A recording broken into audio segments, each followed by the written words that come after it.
Bien, ¿cómo están? Bienvenidos, bienvenidas una vez más a nuestro programa 24 cuadros por segundo. Y como ustedes ya ven, nuestro querido amigo y compañero de ruta por muchos años, Alfredo Ramos Guerrero, quien está con nosotros nuevamente. ¿Cómo está, doctor? Muy bien, Víctor, gracias por su convite una vez más. Y es un placer estar conversando de estos temas cinematográficos que a usted y a mí nos apasionan. Ah, sí, y a mucha gente también que nos está viendo, así que vaya también para ellos nuestro saludo. Vamos a hacer un breve alto y ya comenzamos con el tema de hoy. Perfecto.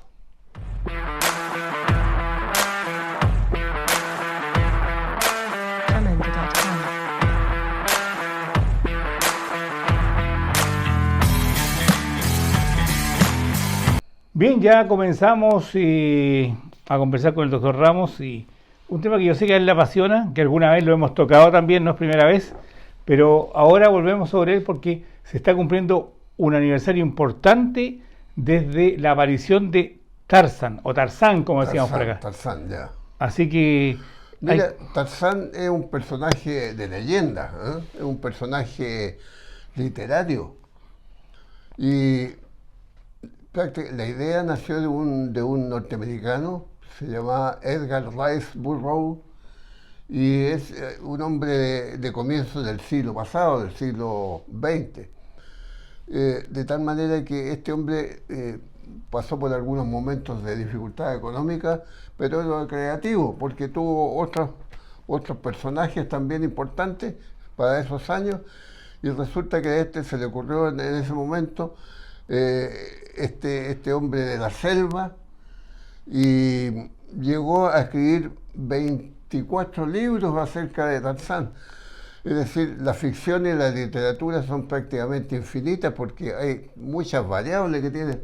De tal manera que Tarzán, creo yo que el personaje, más que por la parte literaria, el cine lo hizo famoso. Y es tan famoso que ha trascendido, estamos en el siglo XXI, y la gente sabe quién es Tarzán. Hay muchos personajes literarios que han desaparecido en el recuerdo. En cambio, Tarzán, a nivel universal, sabe de qué se trata. De este hombre, el hombre mono. El hombre mono, bueno, pero no solamente eso es lo importante, porque Edgar Rice Burroughs era un hombre que era casado, tenía 2 hijos, trabajaba, me parece que era una imprenta, algo así, y él leía mucho cómics. ¿Ah, sí? Sí, leía mucho cómics, y algún día pensó, si yo compro estos cómics que se imprimían en un papel amarillo, el peor papel, el peor papel. Estamos hablando al comienzo del siglo XX. Entonces pensó qué haría él y qué podría hacer él si él consumía, él no dijo consumía seguramente, pero dijo que él consumía mucho cómics. Entonces, ¿qué haría él? Y le gustaba dibujar. Y comenzó a dibujar diferentes cosas. De hecho, llegó a tener varias cosas importantes para los coleccionistas, sobre todo, y para los seguidores. Tuvo una serie del espacio, que era algo como el hombre de Marte, y sí. Tuvo otra que Venus, que se llamó Venus, y luego crea este personaje a partir de una historia que real, el hombre de la selva, ¿cierto?, que quedó perdido en esa espesura de la selva en esos años, que era desconocida África casi, y él comienza a hacer los primeros bocetos y comienza a venderlo. Cuando se da cuenta que era un buen negocio, ya se dedica de lleno a este personaje y deja de ser un poco el escritor de fantasía. Claro. Bueno, pero realmente está basado en una fantasía, porque en esa época el continente africano, a comienzo del siglo XX, antes de la guerra del 14, por decirlo así, era un continente absolutamente colonizado, había muchas colonias.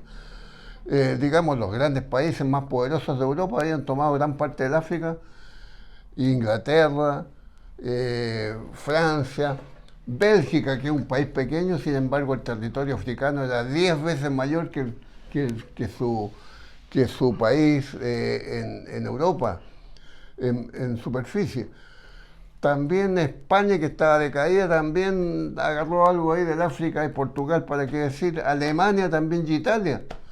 Entonces está el país absolutamente, digamos, el continente absolutamente colonizado, y ya habían, digamos, sectores, especialmente en el centro de África, en el Congo, selva, hoy día han sido diezmadas, todavía existe algo de selva en parques nacionales prácticamente, pero la historia ha cambiado mucho. Actualmente esos países africanos son independientes, con múltiples problemas políticos, pero son independientes. Pero, De perdón, tal doctor, manera que Tarzán nace esta idea en ese periodo especial de la historia. doctor, pero fíjese que aparte de todo lo que hemos comentado ya, la leyenda de Tarzán Sí, es bastante variopinta, porque incluso alguien dijo, y lo leí por ahí, que hay una maldición sobre los que han interpretado a Tarzan. El primero de ellos, fíjese que Jeffrey, el apellido no lo recuerdo en este momento, Johnny Weissmuller. no, el primero, del año 1926. Ah, sí, ese sí, es un Jeffrey, personaje desconocido, sí. sí, Tengo el nombre por ahí. y fue la única película que hizo. Fíjese que Edgar Rice Burroughs lo invita a que sea Tarzan. Y él como que estaba renuente porque además le habían ofrecido filmar la película Alas. Otra película antigua. Sí, Estamos hablando del 26, año del 26, 26. 26, 27. Y él no se decidía hasta que lo convence Edgar Rice Burroughs que haga Tarzan y deja de lado Alas. Y Alas fue la primera película que gana un Oscar en la historia de los Oscars. Y por lo tanto trascendió a la historia, y Tarzan incluso no fue ni estrenada porque la película se perdió. Y él denodadamente la buscó por todos lados para poder por último verla, Claro. y no apareció hasta después de su muerte. Veo que usted sabe bastante de la historia de Tarzán. Mira, yo creo que, como decía, el aspecto cinematográfico es muy importante, y este antecedente suyo está escrito por ahí, efectivamente, pero yo creo que el personaje principal, y que se recuerda hasta nuestros días, es el personaje que, digamos, que personificó, valga la redundancia, de Johnny Weissmuller. Johnny Weissmuller empezó, digamos, cuando hizo cine, es porque su trayectoria deportiva brillante había concluido prácticamente, porque él había ganado medallas olímpicas en París en 1924 y en Ámsterdam en 1928. Ganó 5 medallas de oro En natación. en natación. Haciendo una comparación, Chile en este momento, en todos los deportes, tengo entendido que tiene 2 medallas de oro en tenis. Y este nadador de esos años, hace 100 años, cerca de 100 años atrás, prácticamente él solo tenía 5 medallas de oro, así que fue un gran deportista, amén de récords mundiales que hoy día están superados. Pero era un hombre que, Weissmuller, de origen austríaco, y realmente su desarrollo físico lo hizo a través de un médico porque cuando era niño tenía dificultades, era asténico, se llama en medicina, es un hombre debilucho. Y el médico le indicó entonces que desarrollara un poco sus músculos en base a la natación. Bueno, y fue tan importante este consejo que el hombre llegó a ser récord mundial en natación y con varias medallas olímpicas. Pero las primeras películas que hizo Weissmuller es del año 32, 1932, con el Tarzán y de los monos, ¿no es cierto? Y posteriormente Weissmuller hizo 12 películas con este personaje, en forma de seriales y con distintos elementos: Tarzán de los monos, Tarzán y las aventuras, El tesoro perdido, da para mucho este asunto. Y este personaje, nacido en la selva, es prácticamente, este niño es criado por una mona, ¿cierto? Porque un grupo de monos va a hurgar ahí en lo que había quedado de la casa donde habían muerto sus padres, los padres de Tarzán. Y encuentran a este niño que estaba llorando, una guaguita prácticamente, ¿no?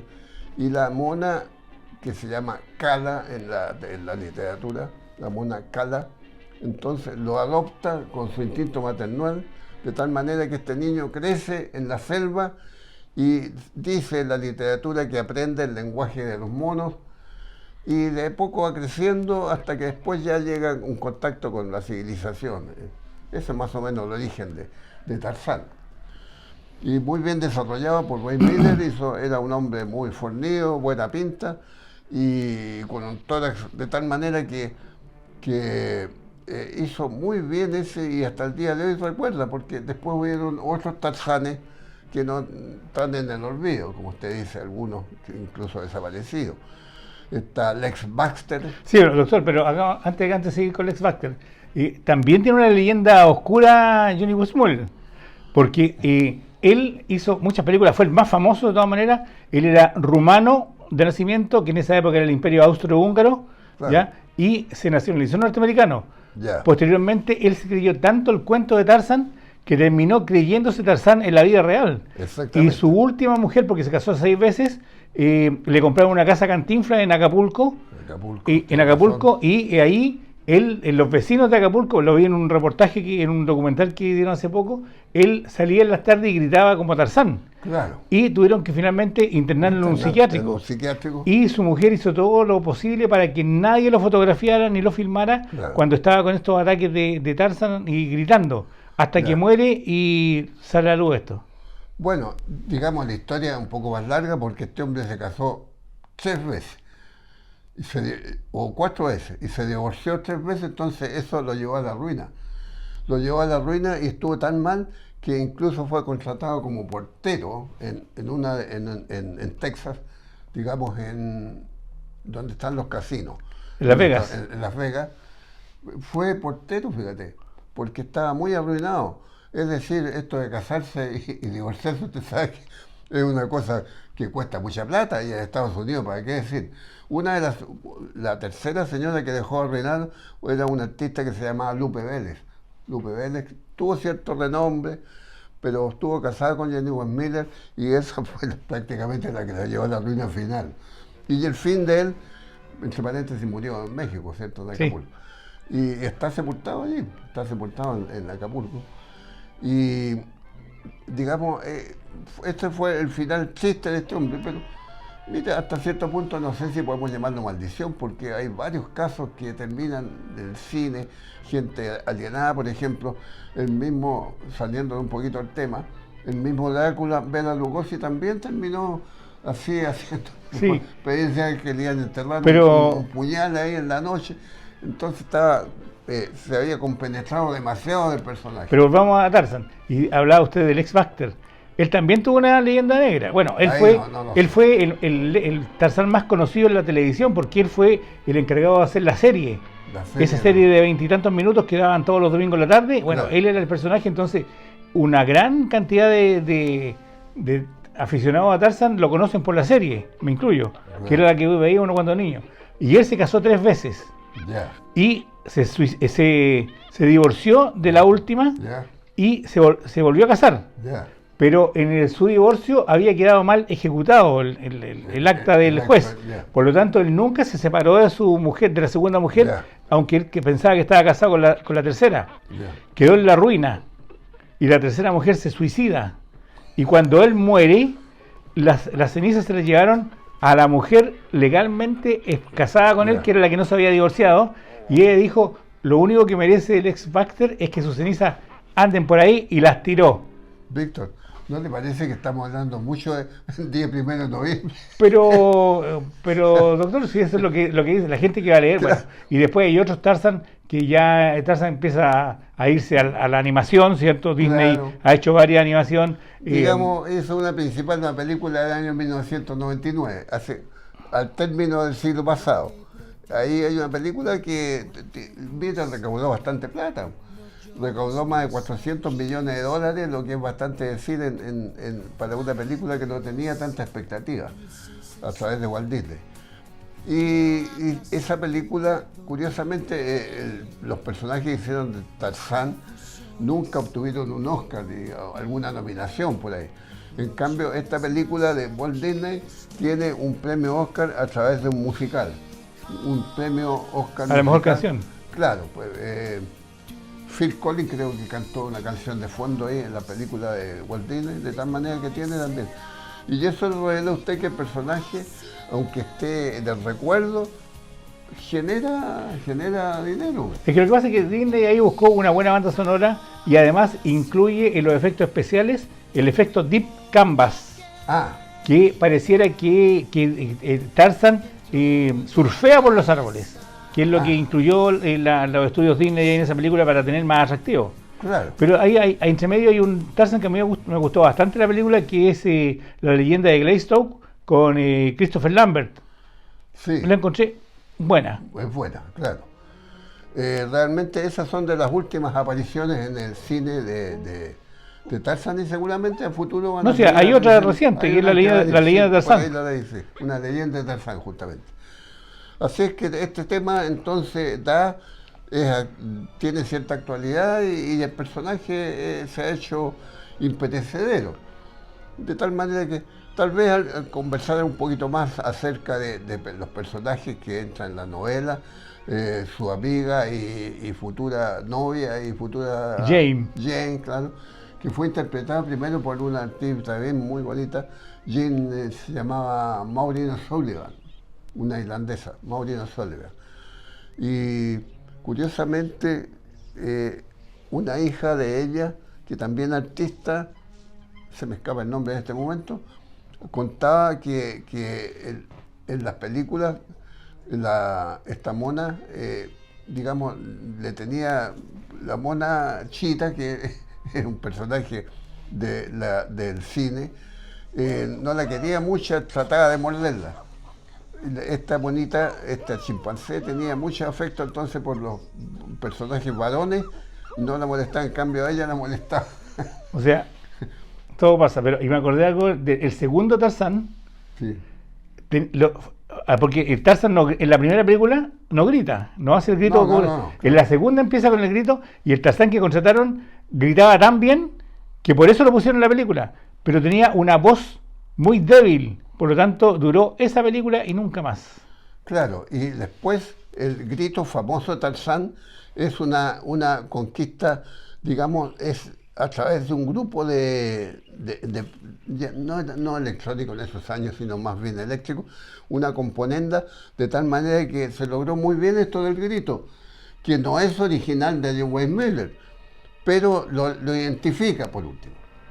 Así que el grito también tiene su historia, así como también tiene su historia la mona que trabajó con él, que tuvo una larga vida, y digamos las artistas mujeres también por su parte. Y esta parte que usted cuenta de la leyenda negra es interesante también, porque se va formando entonces este currículo cinematográfico que da para mucho entonces. Sí, y si hay que recomendar algo de Tarzan, aparte de todas las películas que si no la conocen, véanla. A mí me gusta harto Tarzan en Nueva York, con Johnny Weissmuller. Claro, mire, una variable ahí, pues estamos hablando de la selva del Congo, y ahora estamos hablando como que Tarzán estuvo en Nueva York.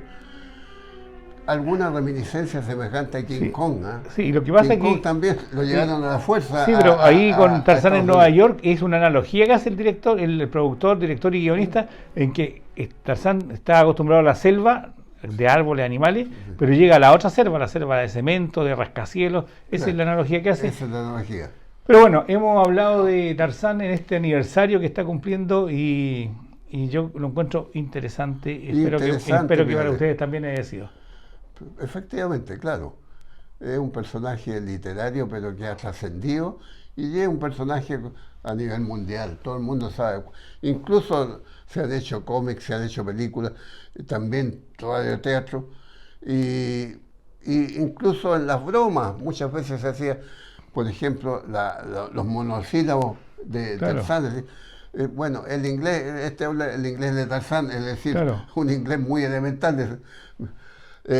Por ejemplo, the house is white, una cosa así, o the cat is black, hasta ahí llegamos, porque él decía, yo Tarzán, tú Jane. Tú Jane. Ya monosilábico, entonces un inglés muy elemental. Bueno, hacemos un breve alto, doctor, y ya Perfecto. retornamos para seguir con nuestro programa.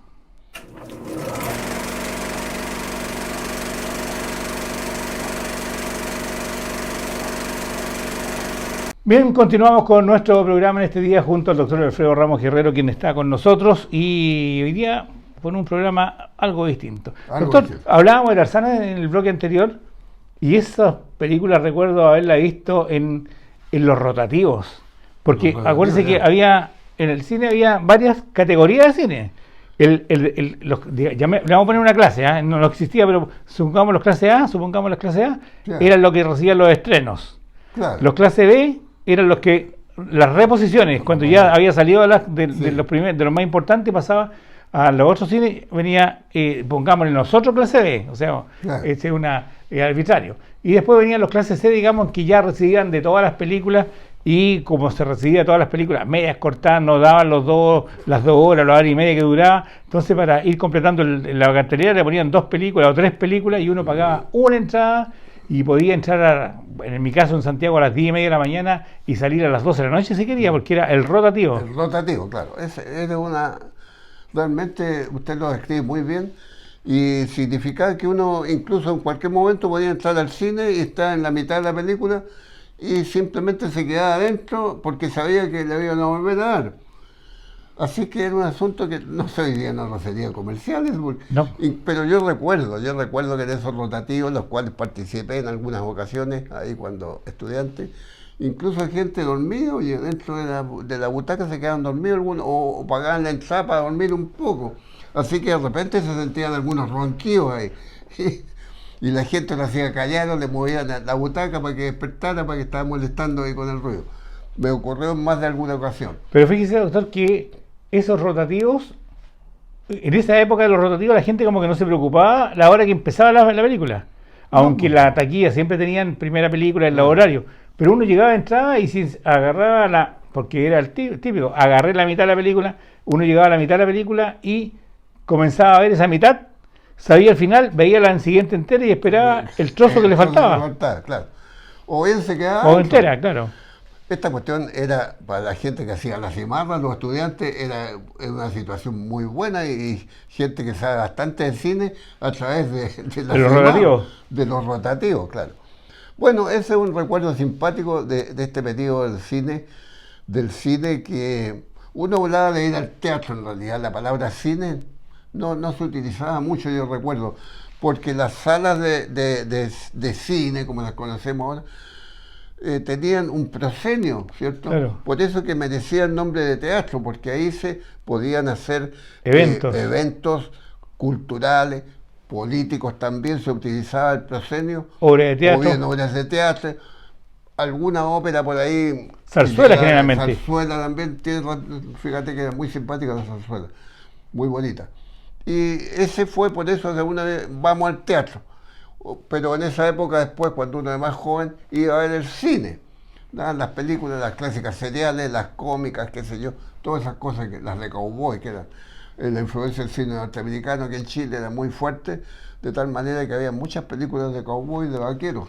Doctor, mire, por ahí tengo unas imágenes de yo sé que son los cines que usted frecuentaba, porque estos son de Playa Ancha. Y le vamos a ver primero el Teatro Iris, que está en la Plaza Waddington, que yo he escuchado mucho hablar del Teatro Iris. Yo cuando estaba en la Universidad de Playa Ancha, ya había un edificio ahí y la gente decía, no, si el Teatro Iris, en el Teatro Claro. Iris, y no existía el Teatro Iris, para mí era una incógnita, porque claro. todo el mundo hablaba del Teatro Iris, Claro. pero no había Teatro Iris en un edificio.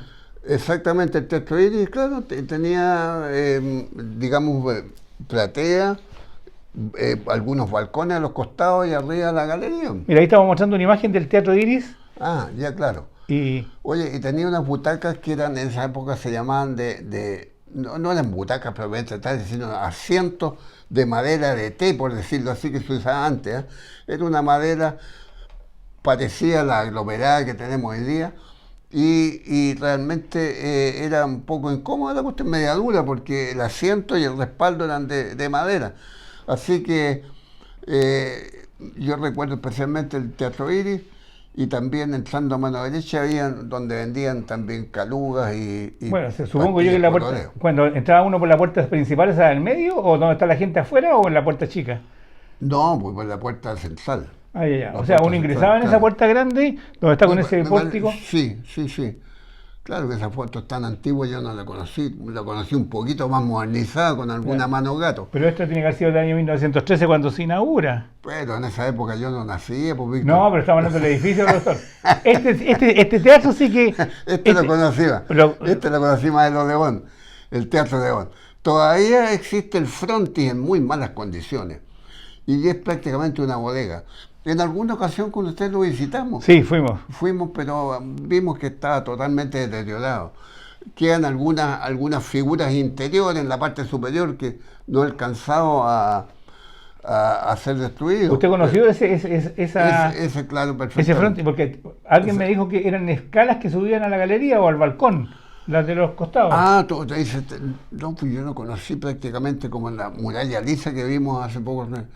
No, esa parte no me acuerdo bien. Tiene que haber sido el primer edificio. Y esto sí que es interesante, doctor, porque es es un recorte de un diario seguramente de la época, cuando se inaugura el teatro. ¿En qué año esto es del año 1900, no sé, pues, claro. no sale la fecha. Dice, el Teatro de Once se ha inaugurado nuevamente en Playa Ancha. Aparece el pasillo central, al fondo está la sala de proyección y a los costados las butacas.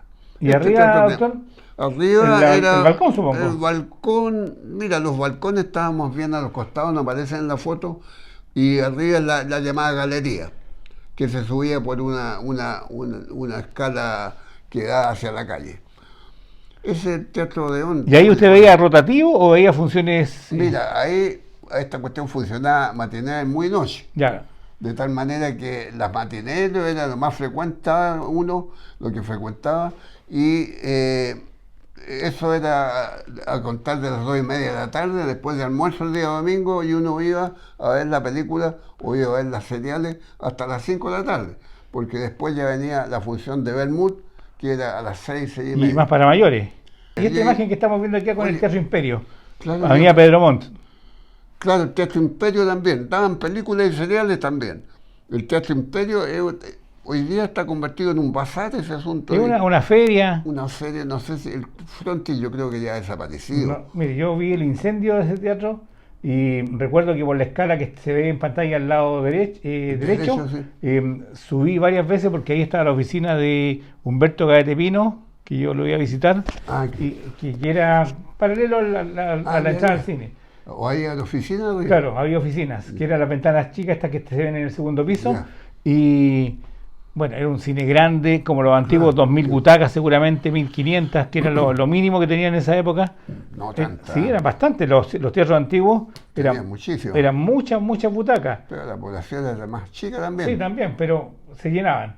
El Teatro Condel. Bueno, el Teatro Condel, yo pensé que había desaparecido. Usted me dice que todavía... No, pues ahora está moderno, está remodelado, está restaurado, funciona el cine Insomnia, hay cartelera semanal con ciclos, con cinearte, con películas de estreno, o sea... Mira, me faltaba esa información y de lo cual me alegro, porque que hayan todavía salas de teatro y cine con proyecciones de cine me parece estupendo. Ese teatro es muy bonito, el Real. El que estamos viendo ahora. Claro, el Real, daba películas de buena calidad. Eso en Pedro Montt, hay un supermercado ahora. Sí, pues hay unas ventas chinas. Yo no conozco bien lo que hay ahí, pero ya ha desaparecido. El frontis, por ejemplo, no existe. Pero mira, del recuerdo, yo encuentro que estamos pasando revista, pero me imagino que en algún momento vamos a hablar del Cinemetro. El Brasilia está, por decirlo, por la área de frente. Frente al Real. Ahora hay una carnicería ahí. Mira, más que carnicería, lo que yo he visto ahí, que había uno de estos caracoles, parece, ahí. También. Doctor, pero le cuento algo, estamos en la hora. Se nos pasó volando el tiempo, no alcanzamos a hablar de Cinemetro, pero lo vamos a dejar pendiente para otra. ¿Le parece? Claro, solamente con el metro. O sea, ¿por qué el metro? Porque el metro no solamente en Valparaíso, sino que había en varias ciudades la misma estructura, la misma marquesina, tanto en Chile como en Estados Unidos y en cualquier país. La misma elegancia. Así es. Muy bonito. Así que lo dejamos pendiente, ¿le parece? Perfecto. Con Escuela de Sirena. Ahí tiene ya tema para el próximo programa.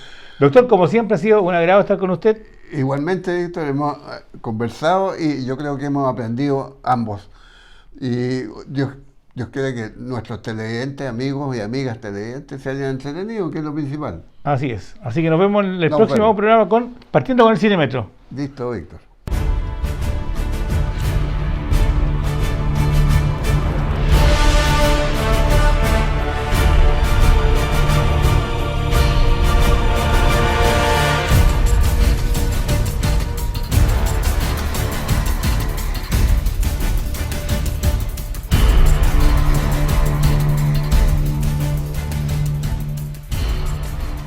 Bien, y ya pueden ver en pantalla a Raúl Toledo Vargas. ¿Cómo está, Raúl? Bienvenido una vez más al programa. Hola Víctor, ¿cómo estás? Aquí estamos, como todas las semanas, dándole toda la cartelera a toda la gente de Cinesol Quilpué, a todos 24 cuadros por segundo. Así que empecemos de una vez, Víctor. Oye, hay 2 estrenos esta semana, tengo entendido, así que cuéntanos de ellos. Bueno, empecemos ahora por los fanáticos del anime, a todos los fanáticos de la serie japonesa, llegó One Piece Red, ¿ya? Que trata de una cantante llamada Yuta, que es una cantante conocida a nivel mundial, que su voz no es una voz, no es una voz particular, es una voz extraordinaria que es capaz de curar incluso los males del corazón, ¿ya? Es una cantante que tiene un lugar, y tiene un lugar los fanáticos la tienen mucho, y aparte es la hija de un gran pirata, y está, bueno, los fanáticos que ven la serie me van a entender. Esta es una serie, Víctor, que lleva 15 películas. Bueno, la serie tiene como 400 capítulos y de películas lleva 15 películas, ¿ya? Dirigidos por el cineasta Gono Kamaiguchi. Ojalá que me entienda bien la gente, pero ya, ustedes saben que los directores japoneses tienen unos nombres muy largos, pero lo traté de hacer lo mejor posible. Así que a todos los fanáticos de One Piece, aquí invitados en esos clips. Y está subtitulado. Eso, yo creo que para los fanáticos es bueno que esté subtitulada y entre horario, ¿eh? Y está a las 13:30, 15:40 y está a las 17:40 esa película para que vayan a ver, porque yo sé que hay muchos fanáticos.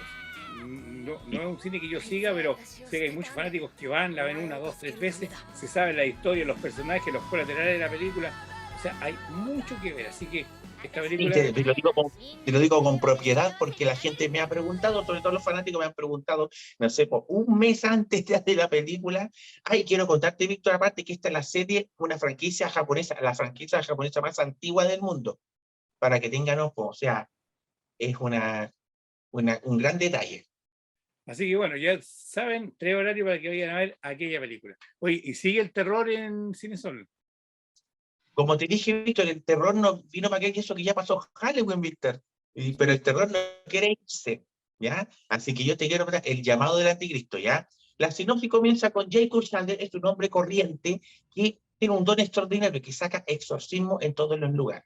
¿Ya? Junto con su primo, su familia, se encargan de ver todas las aterradoras realidades que tienen cada una de las familias. Es una película que quiero contarte, Víctor, que está basada en hechos reales. Así que muy atractivo este panorama del terror. Así que yo también la voy a ver, no la he visto. He visto algunas cosas, he sabido algunos detalles, pero la película completa la voy a dar la misión de ver. Porque Ahora, esta el hecho película ya de tiene, que... perdón, Raúl, como dato curioso, esta Dígame. película es australiana, es una película australiana del año 2021. Ahora, el cine Wow. australiano se maneja por algunos códigos muy diferentes a los de Hollywood, por lo tanto es un cine más interesante, porque está a media agua entre lo inglés y europeo, pero a la australiana. Por lo tanto, el terror es distinto. Es como cuando uno ve una película de terror coreana, ¿cierto? Que es de terror como todas las de terror, pero Totalmente. los códigos son distintos y esta película australiana lo maneja así. Y así, horrores muy distintos, o terrores muy distintos, Víctor. Así que yo los quiero invitar a ver el llamado del anticristo. Y como te digo, el terror es muy atractivo cuando las historias son reales. Entonces, mucho más llamativo. Así que yo los quiero invitar a ver. Así que ya lo saben, el llamado al anticristo en Cinesol Quilpué. Y bueno, y sigue pegada Lilo Lilo Cocodrilo. Pensé que no iba a durar mucho, pero ya está ¿No? por Víctor, segunda semana consecutiva. mira, yo te tenía pensado, lo tenía en el tintero, pero Guido Codorníu es la sorpresa de aquí de cine. Una gran sorpresa porque esta película, es que aparte Víctor es muy interesante porque la historia enseña mucho. Cómo se valora la amistad en esta película. Y yo creo que eso fue lo que atrajo a la gente. Así que yo los quiero invitar a ver Lilo Cocodrilo, porque aparte, para las fanáticos y fanáticas, está Shawn Mendes como Lilo. Así que hace la voz el cantante Shawn Mendes. Así que hace mucho más entretenido, mucho más apasionada esta película. Ahora fíjate que es una película para menores, ¿cierto? Aparentemente, porque tiene animación, pero también tiene actores. Y el reparto es interesante porque está Javier Bardem, todos lo conocemos. Está Constance Wu, tú la ubicas, que estuvo en Las estafadoras de Wall Street, estuvo Ya, en Crazy Rich Asian, estado un montón de películas y... Por eso sabía que algo en alguna parte te había visto, dije yo cuando vi la película. Ahora me aclaraste el misterio. Así que ahora, bueno, la más famosa que la llevó incluso a estar en los Oscars, a Constance Wu en La estafadora de Wall Street, que creo que es lo más destacado que ha hecho. Winston Frederick también destacado, o sea, un reparto interesante con esta película que es para grandes y chicos, definitivamente. Bien, muy bien, viste que interesante lo de la actriz. Yo no tenía, yo dije, esta actriz yo la he visto en alguna parte, yo la he visto en alguna película, pero no pensé en esa específicamente. Bueno, ahí tienes dos que Crazy Rich Asians es súper famosa, o sea, una comedia que todo el mundo que la ve la vuelve a ver porque es entretenidísima. Esta que se ambienta en Singapur, y La estafadora de Wall Street, que hablar, sí, como te digo, con la Jennifer López en los Oscars también, una de las mejores películas de ese año. Bueno, ¿qué más hay en cartelera? Sigue el terror, sigue Black Adam. Sigue la película Black Adam. ¿Cómo le ha ido esa película? Le ha ido súper bien, porque aparte la gente sale muy contenta, porque los efectos especiales de Black Adam son espectaculares. Yo vi la película completamente, y yo, como te dije, Víctor, voy a aplicar mi dato personal, que yo soy amante de Marvel, yo soy fanático, camiseta marvelítica, pero tengo que reconocer que DC Comics tiró toda la carne en la parrilla con esta producción, con este tremendo actor que a mí me encanta, que es muy multifacético, que es La Roca. Así que, todo invitado a este panorama en el cine. Bueno, fíjate que esta película está catalogada como dentro de las mejores obras cinematográficas de DC Comics. Exactamente. Ya está catalogada como eso. Está también catalogada como dentro de las mejores películas de superhéroes. Y eso que recién estamos en el primer mes de exhibición. Y está en el ranking del top 100 de las películas que han llegado con más taquilla en el año 2022. Y no me extrañaría que estuviera nominado a los Oscar como efectos especiales, así que no me extrañaría. A ver, pero, bueno, te digo, cuando hay nominaciones a efectos especiales, porque le interesa como a la gente los efectos especiales, no es una categoría en que todo el mundo diga, ganó Oscar, no, porque de repente ni saben que ganó Oscar, porque la gente se preocupa de las 5 principales: mejor película, mejor actor de reparto, mejor actriz de reparto, mejor actor, mejor actriz y mejor director. Exactamente. Sí, pero como digo, igual esta película yo quiero destacar los efectos, porque de verdad se están luciendo los productores y invitadísimos, recontra invitadísimos aquí haciendo su equipaje con estas películas. Bueno, señalemos también, basta señalar que sigue Tadeo el Explorador en cartelera, ya lleva como un mes, ¿cierto? Sigue muy bien también. La Luz del Diablo continúa haciendo de las suyas con el terror. El terror se quedó aquí. También sonríe, está pegada en la cartelera, y Mi Dulce Monstruo para los más pequeños. Sí, pues ya está descansando la huérfana, que ya se fue, ya está descansando porque tuvo mucha popularidad, así que hay que darle oportunidad a la otra de película de terror. Como te digo, el terror aquí vino para quedarse. Quedó huérfana. Raúl, que tengas una muy buena semana, que les vaya muy bien, y nos encontramos en el próximo programa para que nos cuentes qué novedades hay en el cine. Ok, Víctor, que estés muy bien, muchas gracias a toda la producción.